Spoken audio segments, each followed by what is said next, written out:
Oh, my wife and I have been staring at this old beam for 3 hours now, but it finally just hit me how we can do what we want to do. We've got one beam here already, and these beams are special. These aren't just some ugly, moldy beam from, the woods or something. These are from a farm that her family built 8 generations ago, and then the Amish ripped the farm down, and we bought the beams for $50.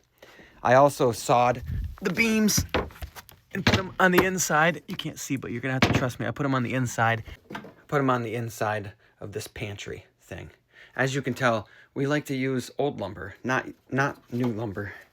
Anywho, how can I get this beam up there? It was quite the conundrum, quite the thing. I have this big 4x4 that's really bolted in really strong, and we were thinking, well, I'll put some threaded rod through here, and we'll hold half of the beam up here, and maybe put a nice corbel. I put some blocking back here for the corbel. And then the other side, I was like, well, we could notch this beam and get it notched up in there. But then, for one, it's huge, and it's heavy. PEX is in the way. I picked a really good spot to put our water lines. And it just kind of came to me. Oh, and this beam is exactly the size it needs to be. Within a quarter of an inch of what it needs to be. Okay, but this is the thing. I think it's really hard to get up there. I could go all through it, how well, you could go this side first, and then winch it up, and then kind of go up and over. You can't. 3 hours we've been thinking about this, and it finally hit me, and I don't know why. Maybe I'm a little dumb for not thinking of this quicker. It's not a structural beam.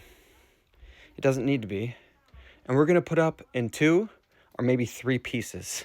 I'm going to literally cut the thing, and then I'll be able to put one side up and bolt it into place with some nice, bolts with the system kind of like this, where I have a threaded rod that comes down and we'll paint the bolts black. And then I'll take the other side and put it up, paint the bolts, put a corbel, whatever. And then the centerpiece will just go right up and in. And we're just going to leave a small, small gap. And then what I'll do is I'll just bend some steel, put it around the beam, nail it on there, paint it black. It will just look like a piece of steel, like whatever, around the beam. I don't normally like stuff like that, like, fake looking, or what's it called? Like faux this, whatever they call it. I don't like that. I like to use real material, like real wood, real beams, tile, stone. But in this case, because of what this beam is, it's the only way that I can get it up here. It's the only way.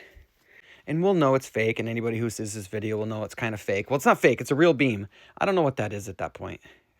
It's a real fake beam. But that's, yeah. That took me, no joke, 2 hours to think my way through that. But I'm so glad that I did. And I think we're going to do it tomorrow. So maybe I'll share that.